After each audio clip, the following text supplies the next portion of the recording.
Bonsoir chers tous, j'espère que vous allez bien. Alors je vous invite à regarder cette vidéo car c'est une leçon de vie. Une vidéo qui raconte une histoire triste mais une leçon de vie. Alors regardons cette vidéo et nous allons nous retrouver tout à l'heure. Comme Adam vient de le dire, j'étais dans le Bassa Santara, précisément à San Pedro. Petit opérateur économique, je me débrouillais. J'étais acheteur de produits. Et de là, je me suis reconstitué en coopérative, puisque je suis moi-même planteur. Dans mes missions de travail, malheureusement, ce jour, je n'avais pas emprunté moi-même mon véhicule. J'avais emprunté un Baka, comme si vous voulez, un Massa. Et à quelques kilomètres, je fais un accident mortel. C'est là que mon cou se brise. Et là, on me transfère directement sur Abidjan. Je fais près de 52 jours, disons 2 mois de coma. On va m'opérer à l'Indénié. Et quand on m'a opéré à l'Indénié, déjà, dès que j'ai eu l'assurance, j'étais paralysé. Sur le coup, puisque c'est le cou qui est brisé. Et on m'opère à l'Indénié après 2 mois de coma au CHU de Yopougon. Bon, il fallait attendre 2 ans avant la consolidation pour pouvoir faire des enquêtes, pour pouvoir l'expertise, comment faire pour me dédommager. Donc j'attends 2 ans. Après les 2 ans, j'engage un avocat. Et cet avocat qui court derrière les assurances, la SOMAT qui me transportait, il se trouve qu'au moment où je finis, où on doit me dédommager, on dit la SOMAT a disparu et que la SOMAT est liquidée. Ça, c'est la SOMAT qui me transportait. Le camion qui fait l'accident, qui provoque l'accident, c'est la SONACI, l'assurance. Je vais les voir, l'avocat va les voir. Ils disent que non, eux, ils ne peuvent pas me dédommager, puisque pendant les 2 ans, ils ne m'ont pas assisté. Ils n'ont pas les moyens, puisque ce n'est pas eux qui me transportaient, que c'est la SOMAT qui doit me dédommager. Donc on est traduit en justice. Après la justice, il se trouve qu'il fallait des experts pour expertiser, pour me donner les DORIS. Ils engagent un premier expert qui va faire les DORIS, mais qu'est-ce qui se passe? Il se trouve que ma date de naissance n'était pas exacte sur ce qui est fixé, écrit sur l'expertise qu'il a fait. Et aussi, le jour de l'accident est contradictoire à ce qui est écrit sur l'expertise qu'il a fait. Donc j'ai contesté. On a engagé un deuxième expert comptable, que eux-mêmes étaient informés. Quand on finit, ils ont vu que le DORIS était normal, puisque c'était le plus grand neurologue de l'Afrique de l'Ouest. Que je ne vais pas peut-être citer son nom, paix à son âme, mais peut-être que je peux prononcer, le professeur Bazézé. Et partant de là, ils disent non, ils contestent. On repart avec un troisième expert qui est aussi un professeur de santé, en commun accord, et c'est lui qui va nous donner l'ordre pour qu'on puisse me payer. Au moment où on doit me payer, il se trouve que la SONACI qui devait aussi payer a été liquidée. Et cette assurance qui est liquidée, c'est la TSA, Tropical Société d'Assurance, qui, si vous voulez, qui doit me payer. Mon avocat, je prends un troisième avocat qui le pousse. On devait vous payer combien? On devait me payer, d'abord au début c'était 253 millions qu'on devait me payer. Et quand l'avocat écrivait, puisque je n'étais pas encore guéri, il avait mis 209 millions dans les dossiers. Et c'était 209 millions, sur ça nous sommes partis. Et quand arrivé à un moment où la justice a commencé à traîner, de 2008, c'est en 2015 qu'on va trancher le dossier, que le juge va trancher. Vous avez gagné le procès? J'ai gagné le procès et ils disent qu'ils vont me payer, au lieu de 209 millions, ils vont me payer 87 millions. Combien? 87 millions. Quelque chose que j'ai dit, non, mais c'est pas possible. Moi, je suis un opérateur économique. Moi, j'ai plein de camions, j'ai 9 camions. J'ai moi-même une 4x4 et moi-même ma voiture personnelle, une Hyundai Sonata, j'ai près de 100 employés. Comment est-ce que moi, je fais un accident et on va me payer 87 millions? Donc, l'avocat qui suivait a dit, non, il faut prendre les 87 millions et puis on va aller en appel, puisque vous n'êtes pas guéri. J'accepte. Au dernier moment, il se trouve que la TSA qui doit me payer dit que non, lui, eux, ils ne peuvent pas me payer, même les 87 millions, ils ne peuvent pas payer, qu'ils vont payer la moitié. Ils vont payer combien? 43 millions. La moitié. Et que c'est la SOMAT qui doit me payer l'autre moitié. L'autre moitié, puisque c'est eux qui m'ont transporté. J'ai dit, mais Donc l'avocat dit, mais la SOMAR même n'existe plus depuis 2008. C'est pas possible. Et un monsieur qui a un bon cœur m'envoie à les faire des rééducations. À mon retour, je viens, la TSA qui devait me payer, on dit qu'elle a été liquidée. C'est-à-dire que les 3 assurances, le dossier, depuis 2008 jusqu'en 2018, je n'ai pas été dédommagé, mais les 3 assurances ont disparu. Donc je suis là, je ne sais même pas quoi faire. Un bon matin, c'est un ami qui me dit, mais tu dis la TSA a été liquidée. Je vais voir l'avocat, il ne me dit rien de concret. Il me tourne, il me tourne. L'avocat même, on dirait que son affaire n'est pas claire. Il est devenu manque. Il me tourne. Je dis, mais pourquoi? Qu'est-ce qui se passe? Je suis revenu, dis-moi quelque chose. C'est un ami qui va me dire, maintenant, la TSA a été liquidée. Et je suis là. 2 mois qu'on doit me payer 253 millions. On vient me dire qu'ils vont me payer, si vous voulez, 273 000. Hein? Combien? 273 000. Attendez, le monsieur a dit pas. 273 000. Les dossiers sont là, les chèques. 273 000. On me donne un chèque de 273 000. Monsieur, excusez-moi. C'est la vérité. Non, attendez. 1000 francs, 273 13 000. D'accord. Donc, j'ai dit, mais on est dans quel pays? Moi, un opérateur économique, d'abord, mon avocat, les premiers dossiers, il me disait qu'on me payait 259 millions. Ça, parce que ça faisait 5 ans, les soins que je menais. Et même, il parle de milliards. Et donc, là maintenant, actuellement, là, on fait comment? Bon, voilà qu'aujourd'hui, j'ai dit merci, madame, parce que je suis à cette émission. C'est pour dire que je plaide. Et je me plains auprès de l'État pour qu'on me dédommage. Parce que je ne sais pas quoi faire. Je n'ai plus d'argent. J'ai perdu tous mes 9 camions. J'avais 2 maisons. J'ai vendu mes 2 maisons. Et mes enfants, aujourd'hui, ne vont plus à l'école. Vous voyez, voici ma femme. Elle m'a soutenu pendant 16 ans. Le 6 avril 2024 va me faire 16 ans jour pour jour que j'ai eu l'accident. Et je n'ai plus rien. Donc, je demande à ce que vraiment l'État se penche sur moi pour pouvoir voir cette affaire d'assurance pour me dédommager. Parce que, vous voyez, je ne peux pas être un opérateur économique qui engage des gens. Et puis aujourd'hui, je n'ai plus de toit. J'ai vendu ma maison. Mes enfants ne vont plus à l'école. Ils sont livrés à eux-mêmes. Et je suis devenu un mendiant pendant que j'avais tous ces moyens. Et voilà pourquoi aujourd'hui, Dieu fait grâce. Je suis à votre émission. Une émission que je suis depuis très longtemps. Parce que mes enfants parlent beaucoup de ça. Donc je plaide auprès de l'État, auprès du président de la République, pour que le président Alassane Ouattara puisse prendre ce dossier à corps pour me dédommager. Et je plaide aussi pour que maman Dominique Ouattara, qui a une dame de grand cœur, puisse prendre conscience de ce problème, parce que j'étais parti à son bureau à 3 reprises. Malheureusement, elle ne m'a pas reçu, pour qu'au moins j'ai un toit pour habiter avec ma femme et mes enfants. Je l'ai bien dit, j'ai 7 enfants. Et comme je vous disais, j'étais quand même quelqu'un qui était nanti, mais aujourd'hui, je n'ai plus rien. Et je plaide aussi auprès de Papa Téné Brahima, qui est le ministre de la Défense. Il me défend aussi, parce que je suis aussi. Parce que pour moi, il est inadmissible que des maisons d'assurance puissent s'installer sur le territoire ivoirien.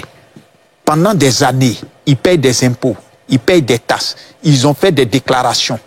Et puis tout d'un coup, ils disparaissent de la situation de la circulation. On me dit qu'ils sont liquidés et que ces actions n'existent plus.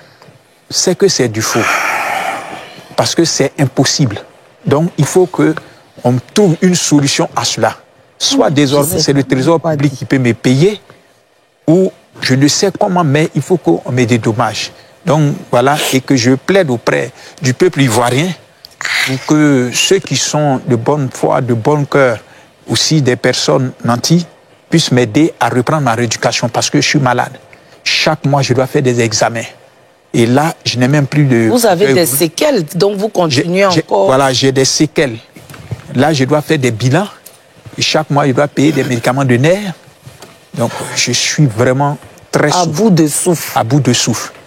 Là, monsieur, je ne peux plus rien faire. Merci, madame. Yako. Ce que je voulais dire déjà, c'est déjà merci à votre épouse. Merci. Merci, madame.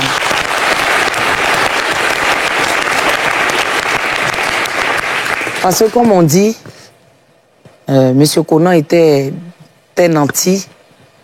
Donc ça veut dire qu'il s'occupait de vous convenablement. D'autres femmes seraient parties. Mais vous êtes restés. Donc merci déjà à vous. Merci. Parlez, ils vont dire Non, moi, ce que je veux dire, c'est comment votre famille vous a soutenu par rapport à votre traversée du désert, votre situation. Comment ils vous ont soutenu et est-ce que vous avez des personnes qui vous ont abandonné par rapport à cette situation-là? Bon, j'ai eu beaucoup de mal, mais des amis autour de moi sont venus un peu en aide et ma famille, une bonne partie de ma famille est restée, comme ma femme, mes enfants, puis bon, quelques frères qui sont restés.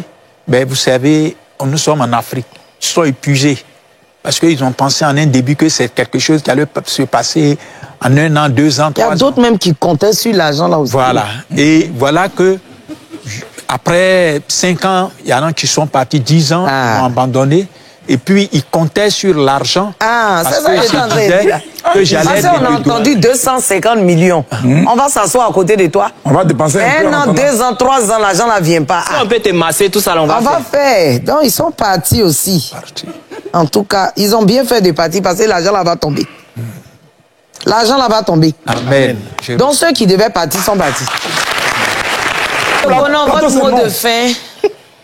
Bon, je vous dis d'abord merci, Madame Ividéo, pour cette bonne émission que le monde suit. Et je suis très fier, très content d'être ici aujourd'hui parce que vous avez vu en moi, malgré que vous avez reçu que j'étais paralysé, à moi, une personne handicapée qu'on peut aider. Donc, j'ai dit merci au public de Côte d'Ivoire qui va regarder ces vidéos, cette émission, pour pouvoir me soutenir. Et je demande à ce que le président, comme je le disais, m'aide à trouver une solution pour que je sois dédommagé. Vous pouvez laisser un numéro de téléphone. Je suis au 07. Donc, au niveau du numéro, parlez bien fort. Je suis au 07 49 61 21 89. Je peux reprendre. 07 49 61 21 89. Donc, comme je le disais, je demande à ce que Maman Dominique Ouattara, vraiment, elle fasse quelque chose pour moi et pour ma femme. Parce que je veux retrouver mon équilibre. C'est parce que je n'ai pas eu les moyens pour me soigner. Pour suivre la rééducation. Pour suivre la rééducation. Voilà pourquoi je suis jusqu'au jour d'aujourd'hui paralysé là. Donc, qu'il se batte pour moi et pour ma femme. Je n'ai pas de toit pour dormir. Au moins pour que j'ai un toit pour dormir. Puisque moi-même, j'en avais avant. Mais l'accident a fait qu'aujourd'hui, je n'ai plus de toit. Perdu. J'ai tout perdu. Donc, que le public de Côte d'Ivoire ait un grand cœur pour moi et qui pense à dire que tout le monde est handicapé.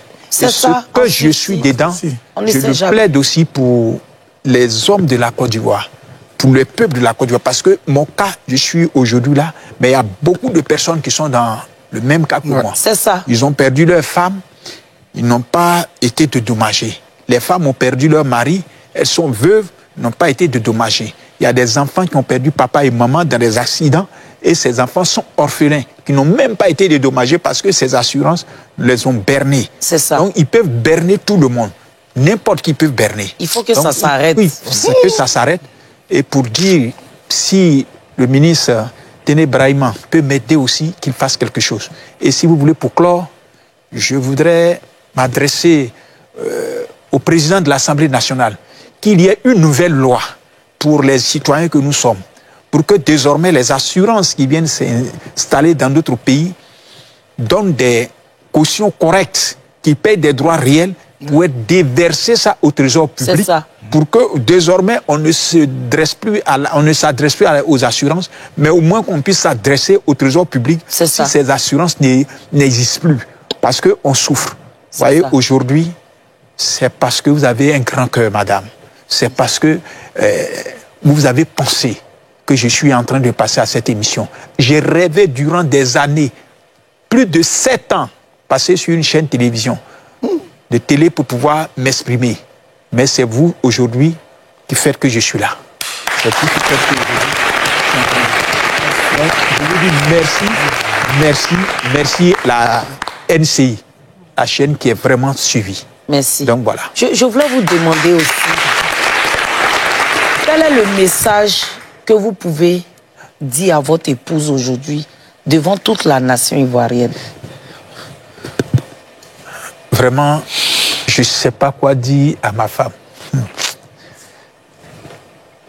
Ça fait 34 ans. 34 ans. J'ai croisé ma femme en 90, le 12 février. 12 février 1990, que j'ai croisé ma femme. On s'est battu. Le moment où j'ai eu l'argent, où j'ai dit qu'on va... On se retrouve dans la pauvreté. Pendant que je suis orphelin, mes parents étaient morts très tôt. J'ai pris ma femme très tôt. Je n'ai jamais voulu aller. J'ai fait 7 enfants. On s'est battu, on a mangé comme des chiens. Quand j'ai eu l'argent, où j'ai dit, madame, tu vas être heureuse, elle est devenue malheureuse. Moi-même, je suis malheureux. Mes enfants sont malheureux. Et notre vie est une vie de déboire. Je demande pardon à ma femme. Si elle accepte d'être à côté de moi, qu'elle me soutienne. Parce que femme comme elle, il n'y en a pas beaucoup sur terre. Je demande à Dieu de la bénir pour qu'elle soit encore relevée. C'est ce que je peux dire. Merci.